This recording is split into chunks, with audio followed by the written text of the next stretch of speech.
Continuamos falando sobre as eleições. Após o segundo turno, o resultado, 34 milhões de pessoas vivem em cidades que serão comandadas pelo PSDB a partir de 2021. E sobre o desempenho do partido nas urnas, a gente conversa agora com o presidente nacional do PSDB, Bruno Araújo. Presidente, como vai? É sempre bom ter o senhor aqui na programação da Jovem Pan. Bem-vindo. Bom dia a todos. Um prazer enorme nós estarmos aqui. Bom, eu repito a pergunta que estamos fazendo para os ouvintes, para o senhor também. Os partidos de centro ganharam que fôlego nessa eleição e se o senhor classifica o PSDB um partido de centro ou mais centro-direita? Olha, primeiro fica muito claro que o eleitor fez um movimento de 2 anos atrás se afastando de discursos mais extremos. O eleitor fez uma opção pela moderação. O eleitor fez uma opção por devolver à política aqueles que se dedicam há anos à vida pública, diminuindo a participação de outsiders e optando por partidos que já estão há bem mais tempo na vida pública nacional. O PSDB tem no seu espectro integrantes de centro-esquerda, de centro-direita, o que, na minha opinião, mantém uma posição de centro. Nós temos, por exemplo, o nosso prefeito reeleito de São Paulo, Bruno Covas, que é historicamente alguém dos quadros que tem uma posição progressista, uma posição mais progressista dentro do partido.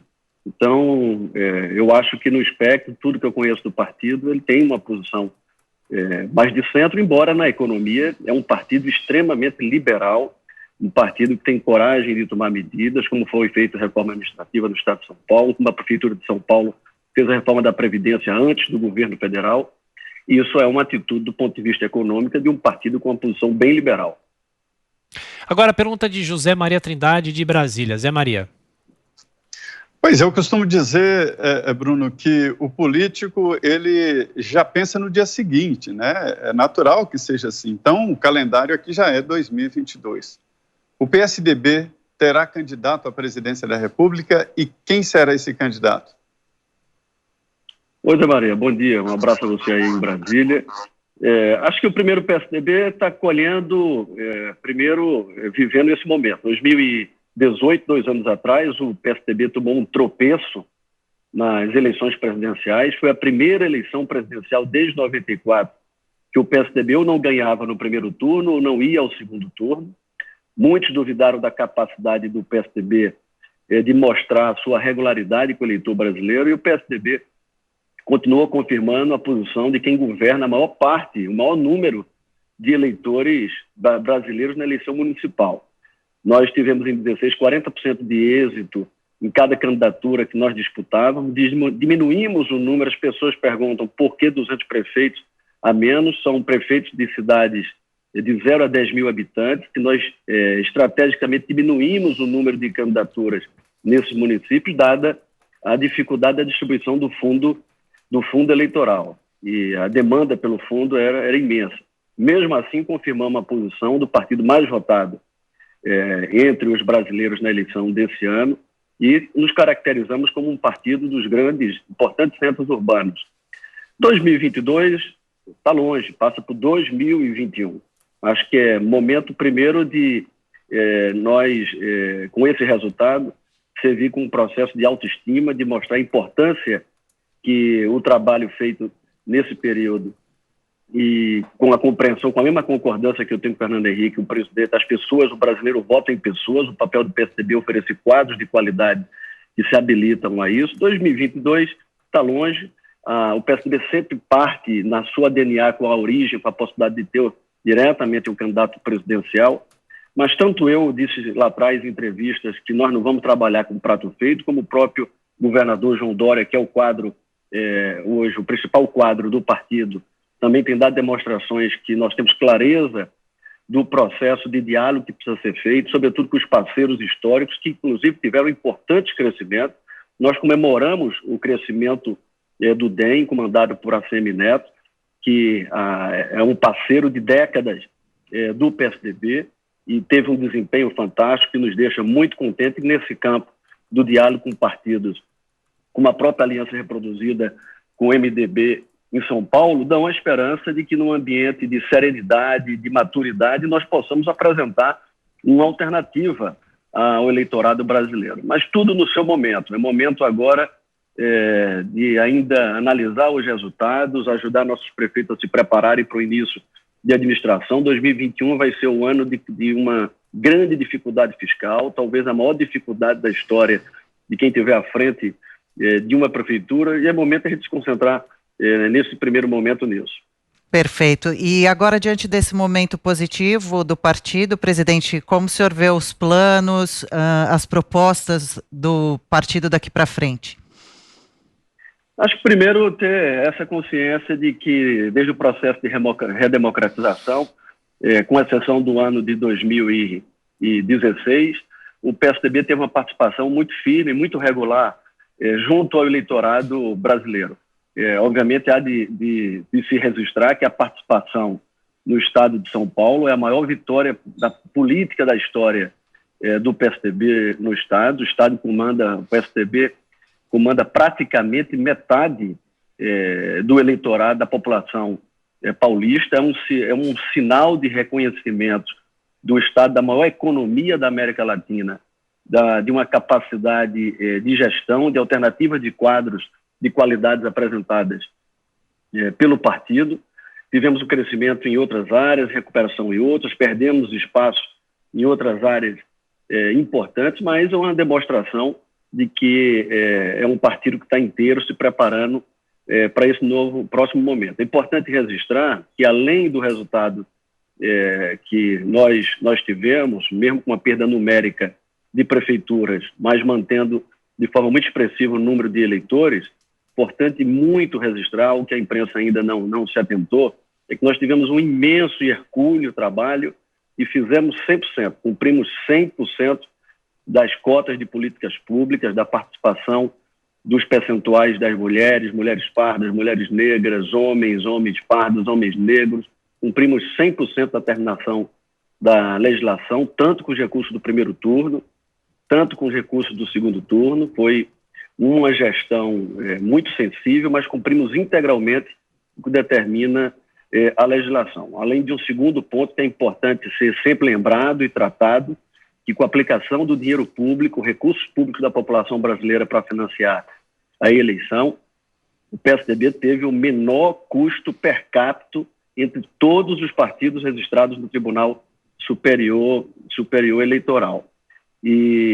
Enfim, são assim números que também nós guardamos assim com muita atenção, porque registram um cuidado, como a própria imprensa não identificou em nenhum momento, com mais de 10 mil candidaturas, nenhum candidato laranja pelo partido. Tudo isso são coisas que nos deixam felizes como organização e instituição partidária.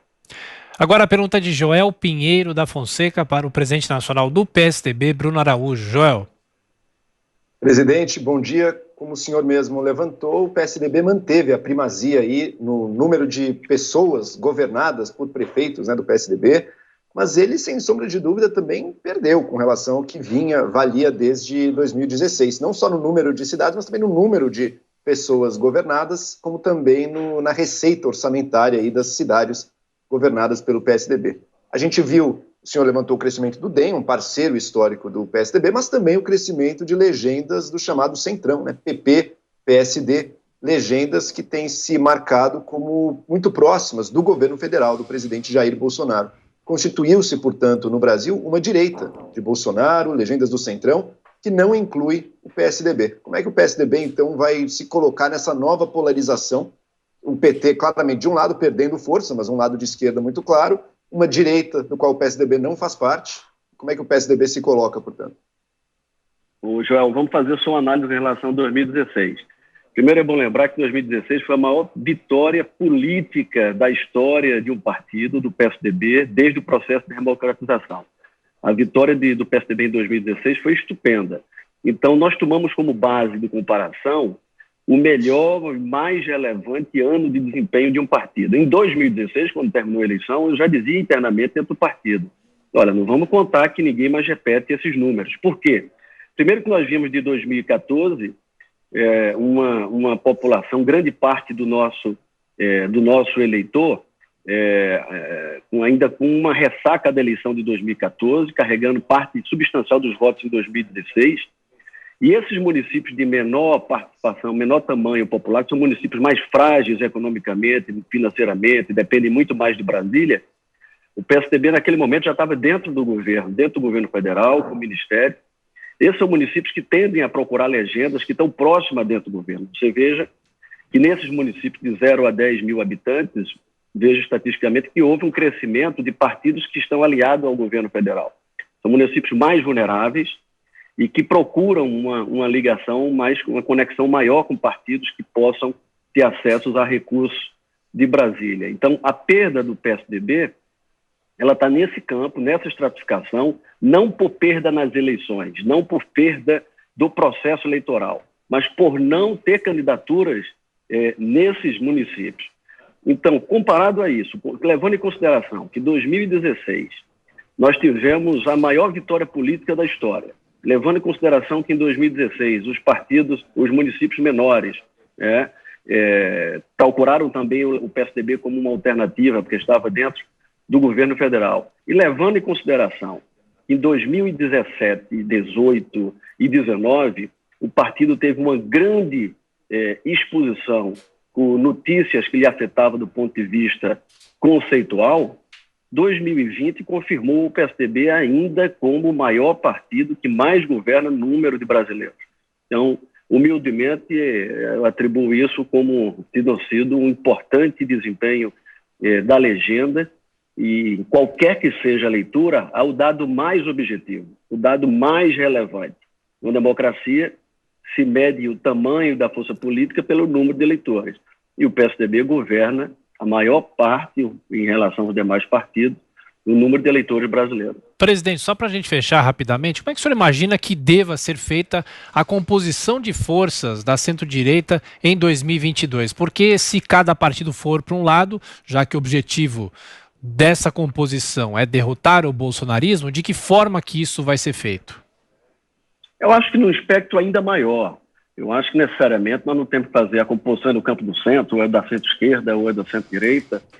Eu acho que o eleitor deu um sinal muito claro. Ele quer moderação, ele quer diálogo, propostas objetivas.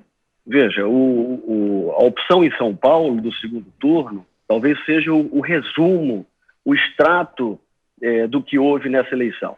O extrato dessa eleição foi a opção por aqueles que fazem vida pública, e isso foi o que levou os dois candidatos, o perfil dos dois candidatos ao segundo turno. E nós tivemos na vitória de Bruno Covas um candidato que demonstrou que é possível fazer campanha tratando o adversário como alguém que você diverge do ponto de vista político e não um inimigo. É nesse conceito de poder encontrar no campo dos moderados um nível de conciliação que permita que o país volte para um outro nível de debate político, onde se concentre nos reais problemas da população, gaste menos energia no enfrentamento e muito mais energia nas propostas objetivas do que precisa a população para resolver o impacto dos problemas mais relevantes da sua vida: desemprego, saúde, educação, e parte disso é o do êxito e da eleição, que eu diria mais do que vitória do ponto de vista eleitoral, é o exemplo da qualidade que deu a Bruno Covas no segundo turno em São Paulo. É esse PSDB que nós queremos. Bruno Araújo, presidente nacional do PSDB, mais uma vez obrigado pela atenção, pela gentileza. Boa semana. Obrigado a todos, bom dia.